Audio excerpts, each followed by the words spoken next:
Voice of the customer. What does the customer have to say about your business?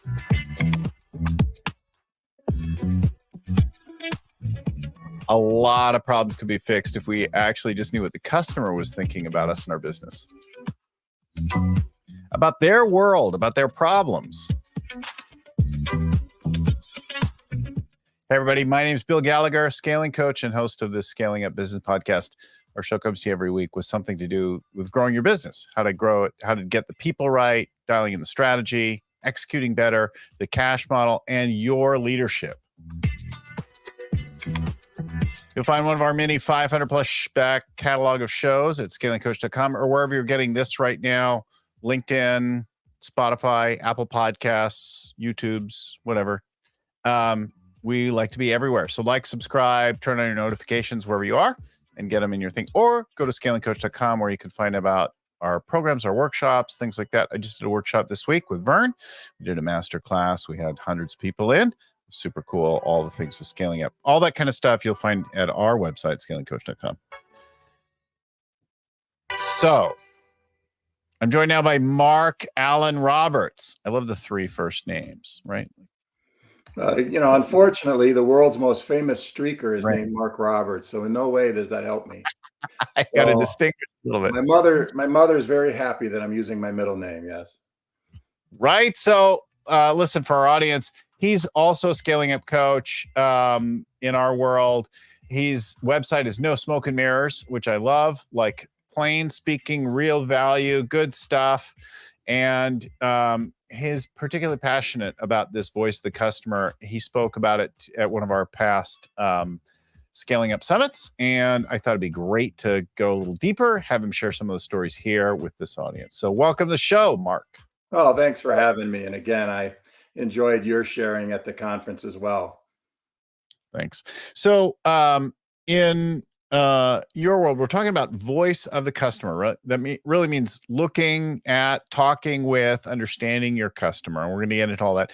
Talk about how do you come to the world of coaching, your business background, that kind of thing. Sure. How do we get to this moment in time? Back in the late 80s, early 90s, I was helping a company, a plastics manufacturing company. And to our CEO's credit, he wanted us in the field asking questions, right? I had a sales team. At one point, I had 68 sales reps out there doing their jobs, but my job was to go out and ask questions, find new markets, find unresolved market problems, and we would turn those into new products, new services.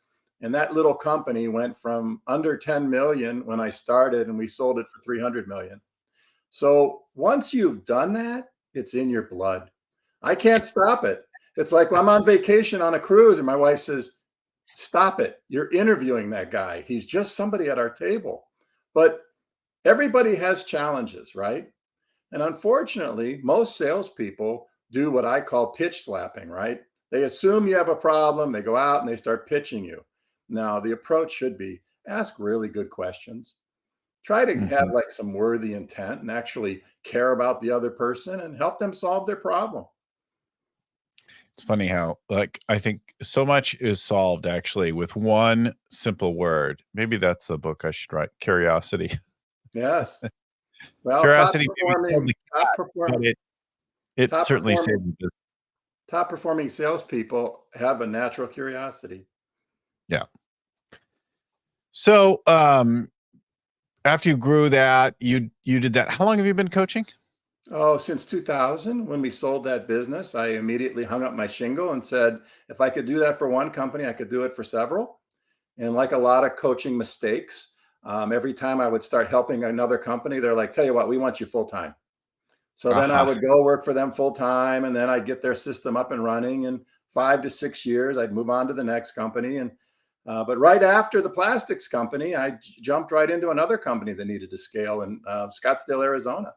So it was a lot of fun. They made handicapped vehicles so people in wheelchairs could drive again. I mean, talk about the best job in the world, right? I'm not filling landfills with plastic. I'm helping people get their lives back together, right? But kind of like a lot of companies, I went in, they were stalled just under 10 million. I asked the leadership team a bunch of questions, and they really knew a lot about their product, how technically advanced it was, their dealers, but they didn't really know much about people in wheelchairs. So back then, I hit the road. And for 6 months, I went out and interviewed consumers in wheelchairs. And it was fascinating. And I'll never forget, I just shared this on a webinar with Vern in Akron, Ohio. A gentleman in the lobby says, "You know, you folks aren't all that smart." I said, "Okay, you've got my attention." He says, "Why do you make such an expensive vehicle? Why don't you just convert used vehicles and take like 15,000 off the retail?" And I got like, that is so smart. Why aren't we doing it? Right? We went back today, 70% of vehicles in that market are used vehicles that were converted. That company went from under 10 million, 6 years later was sold for 90 million. We also got other insights, right? Like we asked people, "Why'd you buy our product?" There's 3 other people in the market. What they all said was it was quiet. If you Mm, grew up in a wheelchair, in a mm, vehicle, traditionally the ramp was in the vehicle with you, rattling all the way down the road. right. This company had the ramp disappear into the floor. Yeah. It's like I could actually have a conversation. I could listen to the radio. Yeah. Nowhere in their website, their brochures, their training did they say anything about taking a quiet ride.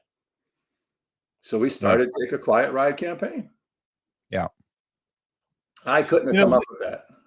yeah, I love that. So there you're talking to people that are actually using the product and you hear the thing that everybody wishes you'd do, right?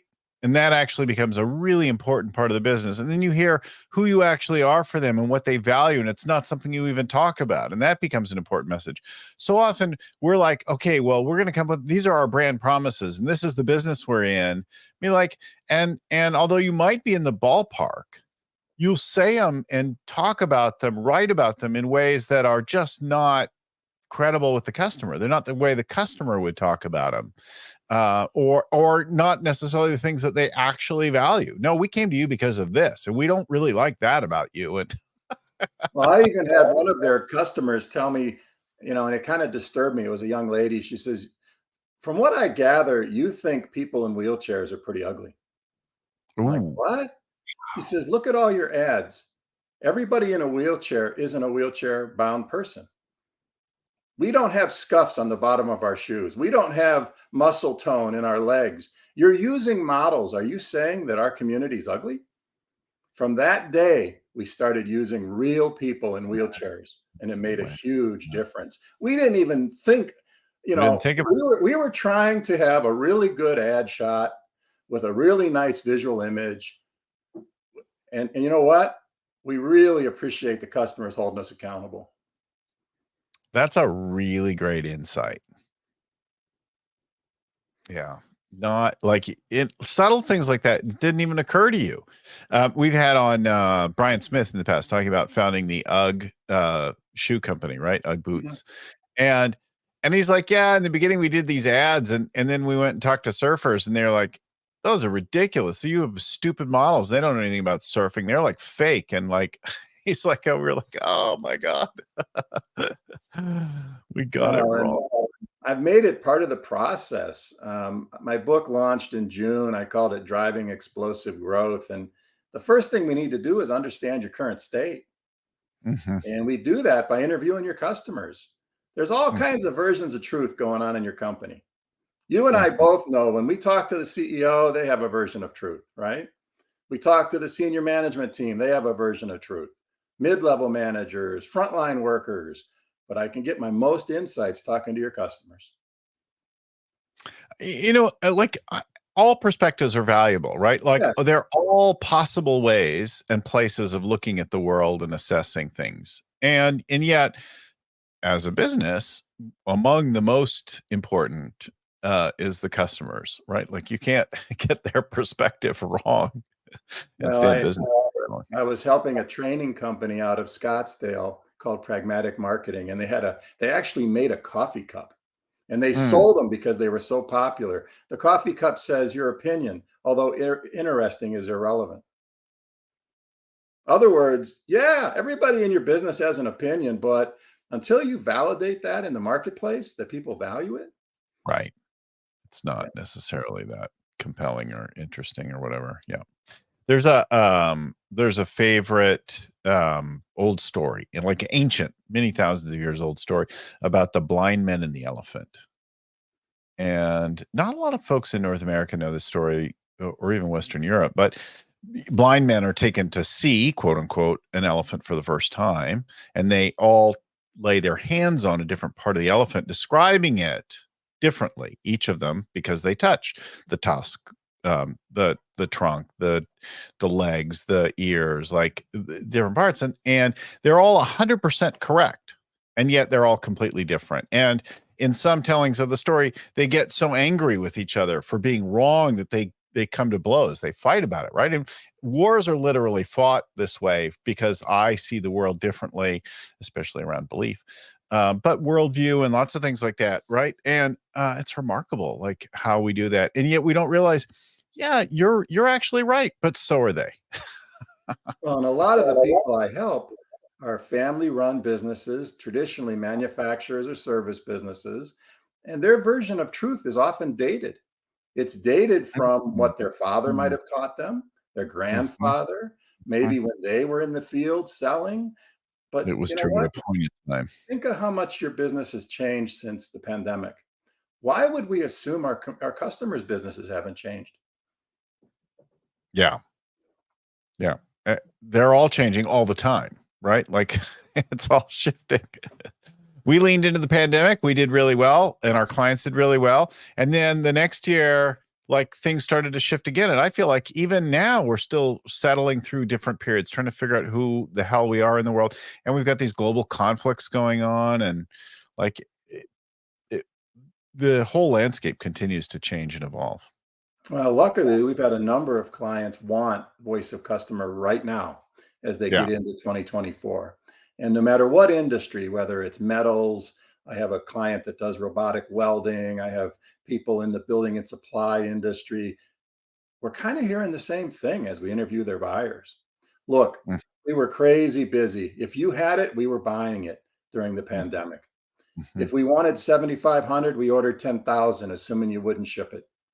And guess what? We also ordered 10,000 from your competitor, assuming they wouldn't ship it. Well, guess what? Everybody's caught up. So now we're trying to pass this pig through the python, right? They've Yeah. got a ton of inventory. Their orders are slow. And their Yeah. leaders are saying, wait a minute, I like the growth we had during the pandemic. What's going on? Yeah. But when Yeah. we interview them, we find that we just need to adjust how we're selling today. Yeah. Yeah. The the first company you were talking about was Alpha Enterprises, right? Is that the Correct. Yeah. It yeah, was a lot of fun. that grew in that way? And then you did um the uh the van company, right? Yeah. That That did was a the company called yeah. Vantage Mobility out of Arizona. Yeah. And that's the yeah, I see it. I'm looking at our show notes for the prep here. Um the um the training company. Talk about that. Yeah. Yeah, it's the number one training company in the world for product managers, teaching them how to design, identify, and build products consumers want to buy. Yeah. Heavy in the tech industry. They've trained over 80,000 vice Product presidents managers. of product management, right? Uh-huh. Uh-huh. They brought me in to launch a new division called Tuned Up. They wrote a book called Tuned Up. I'm a chapter in that book. I wrote all the content, and then the recession hit. And Mm, just like a lot of their clients, all of a sudden their on-site training business dried up. And mm. the CEO came to me and said, look, it's really not a good time to launch a new division, but I could use your help. Yeah. So we used the process. We called all their clients. We found out what had been changing, what happened. And prior to the recession, a human resources person could cut a check for $60,000 without approval. During the recession, the CFO had to approve that. And their first answer is always no. So we were counting on the HR person to be a salesperson in their organization. What we Mm. kept hearing was, give me tools so I can sell internally. Would you be willing to speak with our power and our decision makers? So we created basically a slide deck to help HR leaders talk about the value of training their people. And then Mm. we invited ourselves and invited power onto our calls Mm. earlier in the process. And within about 3 months, we were doing what we were doing prior to the recession. And after 6 months, we were actually doing more revenue during a recession than we did prior to the recession.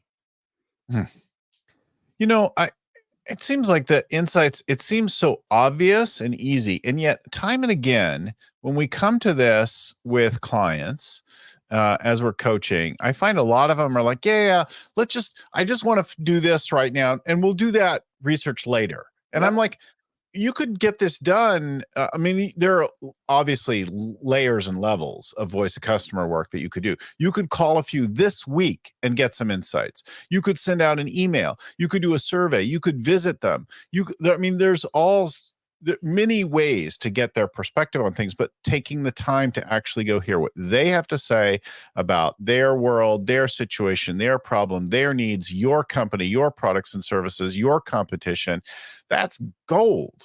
But I think like the resistance is, I'm really busy right now, and I already think I know. And it sounds like an awful lot of work, Mark. Yeah. And that's why I actually created a side business where we do the interviews for you, right? For them. A current client, I can't mention the name of their company because of the NDA, but they make Yeah. very large industrial machines. They're Yeah. sold for anywhere between $1.5, $2 million. They were getting ready to go into 2024. I says, look, I want to talk to your customers. Well, we know our customers, really. Who knows your customers? Our salespeople. Our salespeople are supposed to know our customers. I said, I want to talk to your customers. Yeah. What are your salespeople telling you? Oh, 2024 is going to be a tough year. 2024 is going to be so slow. I'm like, okay, well, let's just talk to your customers. Yeah. Their plan before I did the voice of customer research was we were going to chase new logos, right? We were going to go out and try to find new business. Yeah. After the research, 30% of their current customers plan to buy another machine in 2024.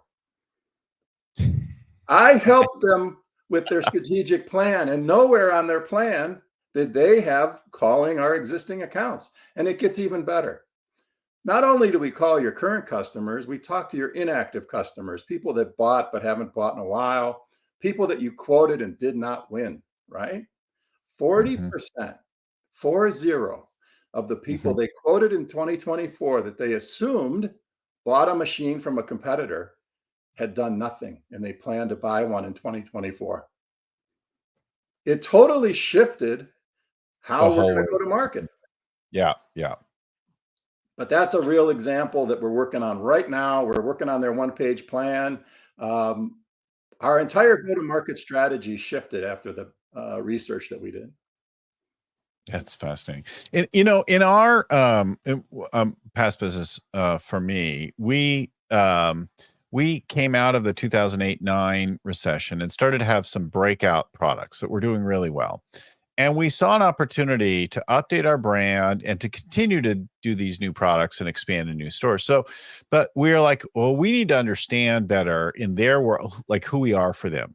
So we sent a couple people out to actually go meet with, interview, I mean, they did some remote, but a lot of them, they went to the person's home, the end user. So we were selling fashion jewelry. And we're like, we have the people who buy from us, and then we have the end user, the wearer of the thing. So we were selling mostly through, not direct at that time, very little direct, but selling mostly through retailers and catalogs. So we went to meet with these people, and we came to call them collectors later. And we identified super fans within that. We found the people who were really passionate about the product. And we went to understand, like, how do you feel about this and why, and how does it compare to other things that you own? And, like, what other kinds of jewelry do you own? And tell me about your life and that kind of thing. And we got a couple of like super big insights. One, we understood the job to be done. Why did they buy our jewelry and wear our jewelry over other jewelry? What specifically was it doing that's different than, anybody else? And we heard that, it made them feel special, and special didn't mean necessarily the most like on fashion, whatever. They wanted a comment. So if they wore a necklace, they wanted people to notice and say something about that specific piece. They didn't want to just blend in with the look everyone had. They wanted to be unique. So, and it was about being noticed and feeling good. So that was the first thing we noticed. And then we noticed that they were not like, they were also not mainstream people, the passionate collectors, right? Oh, these are unusual. They're a little bit like a standout, unique character, and in the best way. And then we started to notice the other brands, not jewelry, but like other things that they carried, right? And so then we were able to figure out other stores that carried those other brands. And we did a massive, rapid expansion into all those other stores because we reached out to them and said, we know that if you carry these brands, your customer will love this stuff for these reasons and what it is. And bang, that message was like right on and so well received. And like, we doubled the company very quickly with that insight and that execution on it. But it came from them telling us who we were for them. Who we were was different than who we thought we were for them, right? It was different and distinct. And then a little bit more about their other world, the other brands, the other things that they loved, gave us an easy path to find more of them. Yeah, and what you're doing is you're becoming that trusted industry advisor, that consultant masquerading as a salesperson. That's really what buyers are telling us today. But if you ask a salesperson, why'd you lose an order? Because we also do win-loss analysis. Always price. Mm-hmm. Price is usually on the Louder, list, but too much, right? Yeah. it's Yeah. usually three on the list. Yeah. The number one reason why buyers don't buy is I don't really think the salesperson understood the problem I'm trying to solve. So I really didn't trust their solution. Mm. Wow. What if we took a little bit of time and trained that salesperson on common traits, common aspirations, common challenges, how to ask questions to confirm and validate those challenges? And that's what we do today. But no, what you did with that jewelry company is spot on, right? When you do it, you'll experience what I call explosive growth. So your voice of customer process, when you're doing it for others on behalf of others, how talk to us about what that looks like. How long does that take? How many people are involved? Give us a feel for that process. Yeah, first, and believe it or not, the biggest challenge is actually the um, accuracy of your data. I Mm. can't tell you how many CEOs we speak with, and they're like, "Oh yeah, we have 1,800 records, no problem, Mark. It's statistically valid. You want to interview 400, no problem." But when we start working with their people, their records are terrible. Mhm. And in a digital age, when you should be doing, marketing messaging in the voice of your customers. Anyways, the way it starts is, we convince them that we need to have some customer insights before we write your strategy. We want to talk to people that are current customers, and we also want to know customer tiers. We have NDAs with all our clients, so we get their revenue by customer. We usually break it into three tiers. Typically, your top 80% of revenue comes from, or I should say, profits come from your 20% of your customers. So we want to know Mhm. who they are and when we interview them. Then we want to know who your middle market is, and then who are those little straggler accounts that you really don't give a lot of time or credit to, but could be an A account, right? We want to talk to people who used to buy from you, maybe even in your top 10 that aren't on the top 10 anymore. And more importantly, I want to talk to people you lost. Those are Mhm. the folks that are brutally honest. They don't have Mhm. any relationship with you. They never created that bond. So they'll tell me, look, I didn't like the way I was, treated. I didn't think the person followed up fast enough. They didn't communicate value. I mean, they just go on and on. I get more insight from people you didn't sell than people you sell. So we create these tiers, and then we create questions. We have common questions we always want to know as far as like customer satisfaction, net promoter score. But typically my accounts want 5 or 6 questions that they've always wanted to know that keep them up at night. Like my favorite, right? Working with small family run businesses, our customers do not shop on the internet. Yeah, right. People believe that. Used to be true of some people, but not Right. anymore. So that's one of the questions. Where do you go when you're looking for a solution today? Now, Yeah. if I'm personally doing the interviews, Like if it's one of my scaling up clients and I'm trying to get insights into some of their larger accounts, my Yes. favorite question is, if you were the president of this company and wanted to sell you more, what would you do? And the hardest part is shutting up, right? Mhm. We want to fill that vacuum. Listen. Let Mhm. them talk. Let them be uncomfortable in the silence, and you'll be amazed at what they say. Mhm. Mhm. One of my scaling up clients, I asked that question of their second largest account. They basically laid out an entire account development plan and even told me people we should be talking to inside the organization.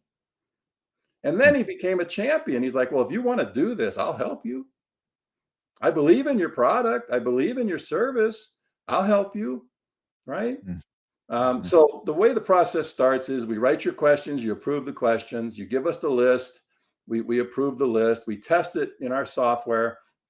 If we're doing 500 calls, 600 calls, it's going to take us about 5 weeks. And then we produce an executive brief where we look at all the insights and you basically get free consulting from me. I go over the Mm. insights. I'm like, look, there's about 5 key pillars that we learned when we interviewed your customers, and here's what they are. But oh, by the way, if you want to look at the data, we also have an Excel spreadsheet of every interview and every question we asked and how they answered it. And that often becomes a business development process. However, we have to teach your salespeople what to do with that data. What we don't want is for your customers to feel this voice of customer exercise was some kind of a sales trick, right? Because they'll Mhm. never participate again.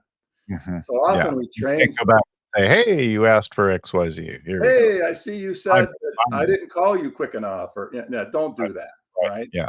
So Yeah. we give salespeople enough direction, but not a lot of insight as far as exact words and things.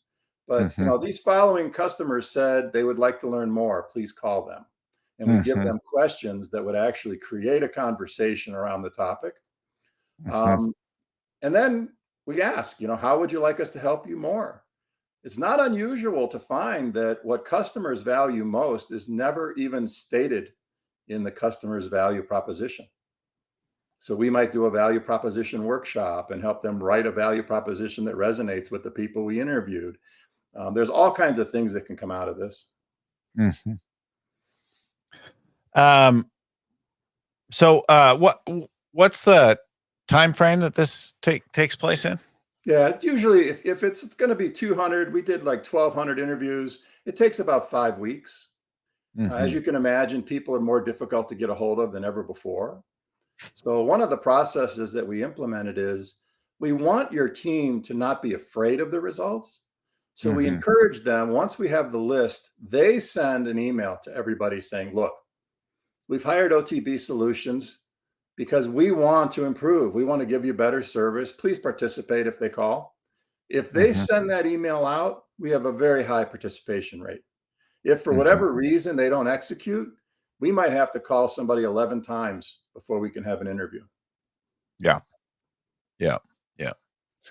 Yeah, we often do a fairly abbreviated thing, and today, I think one of the dangers in giving people the actual data, I mean, it's their data, they can have it if they want it, but, is that they'll gravitate to the things they wanna hear, and they'll Right. fixate on that. So, interpreting your own data rather than having it done for you is a challenge, and one of the ways that we get around that t simply is we'll take whatever data we collect in whatever means, and we'll throw it into ChatGPT and say, summarize this question. What are the 5 main themes here, or whatever?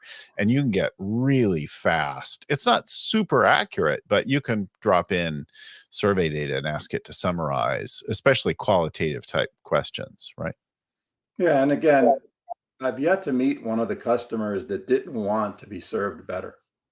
Yeah. So as long as you ask open-ended questions in the spirit of serving them and improving your service with them, they typically contribute. If Yeah. for whatever reason you have a hostile person, our team is trained on how to handle them. We try to capture as much as we can and then we get them off the phone. But the insights that we get is incredible. Sometimes you'll get use cases that you didn't even know people were doing with your products. It turns into whole new markets. All right. So if I've got a smaller company, Yeah. maybe I'm only like a couple dozen people, 100 or less. and I don't have a big budget. I don't have a huge customer list. What are the key steps to start to do this on my own? Okay, first, try to figure out what you want to know. I Hmm. mean, what's the purpose? Is the purpose to understand why you win and why you lose? Then your questions are going to be different than if your purpose is, how am I going to scale this business? Right? Hmm. Hmm. Identify who you're going to call. Try to Hmm. get 2 or 3 people at each company, though, because again, one of the things we work with is buyer personas, decision maker personas, and the conversation you're going to have with a quality manager is much different than the conversation you're going to have with a CEO. So we Hmm. really want you to have different voices at each one of your customers, and then Hmm. develop your list. You can Google voice of customer interview questions, or you can go into Chat GPT. It'll write 20 of them for you, Hmm. 100 of them if you'd like. Um, Hmm. but it all starts with the worthy intent, though. You Hmm. have to genuinely care. You don't want to sound like you're in a script. I don't know about you, but have you ever had somebody on a sales call you with a script? Doesn't make me feel very special. It doesn't feel very authentic, right? Yeah. Yeah. Uh, And that's the problem with a lot of outsourced customer service, telemarketing kinds of things. They just sound like they're reading a script, and you're like, "Ugh, I'm dealing with a moron." And they're not morons. They're just operating in a very rigid environment. and they don't know what they don't know. Yeah. So you've got about 5 seconds when the other person picks up the phone that agreed to do an interview to convince them that this is an experience that's going to help them. Hmm. People buy for 2 reasons: competence and trust. So we teach people how to build trust quickly. But for that small company, maybe it's a startup, maybe they got 12 to 20 people. Number one on the list is, do not let your salespeople do this ever. Yeah. Yeah. The Yeah. person who should own it is somebody in the executive level, somebody that in an ownership position. If you're a large company, this is where product management and marketing owns this. And they're like, but Mark, you're a sales guy. How could you be so harsh? Well, I can tell you, bias, right? We listen to reply. We don't listen to learn, right? You've taught us to be hunters that we are. If we Hmm. hear somebody have a complaint, we're going to try to sell through it. We don't listen and write it down. And then Right. also relationship. They Yeah. have a relationship with me. They're not going to be 100% honest as they will with a stranger. Yeah. There's not the same room and permission. We're not trained to really speak and listen deeply in that way. And then I also encourage, after you've done it, send something to everybody that participated and let them know that you were listening and what you plan to do with it. You're not going to be able to do everything, but tell them during the interview, we're going to capture some of these insights. And if we hear it enough, we're going to make a difference. We're going to change. My Yeah. client in Kentucky did a fantastic job with this. We helped them right after the pandemic get their revenue back on track. And they actually sent the results with some of my slides with graphs and everything to all their clients saying, here's what we heard you say. Here's what we're going to do. If there's anything else, let me know. And the CEO put his email on it. That's That's right. Yeah. That's that's real, cool. right? Yeah. Cool. Yeah. Yeah. Yeah. The company is No Smoke and Mirrors. If you want to find out more about Mark's company, nosmokeandmirrors.com. We'll throw it up. There it is on the screen. It'll be in the show Yes. notes as well. So you can find out more about the work they do. But I think this is like fundamentally go talk to some customers, learn what they have to say, get a broader perspective, send a few of your execs out, hire somebody else to do it, start in layers, maybe start simple and then expand it, and be open to the insights. I think it's really powerful work. I want to thank you so much for coming on the show with us today and talking with us about your world and your work. It's useful to hear from other coaches. I think super actionable stuff here. Some shout outs to the folks at Storyon who produce our show, find our guests, get things ready, get them produced and distributed out in the world. It's great to have a partner in whatever you do. The folks at Podfly who edit our audio and push it out to all the platforms. Thanks to my friend and mentor for many years, Vern Harnish, who created the whole Rockefeller Habits and the scaling up framework that came before it. I want to thank all of you. If you don't already, like, subscribe, download, turn on notifications, get the shows automatically. Twice a week, generally, we put out shows for you. So we've got something. And of course, all the back catalog, wherever you're getting this now, or at our own website, scalingcoach.com. You'll find all that and more. Thanks again for watching, for listening. We'll talk to you again next time. Keep scaling.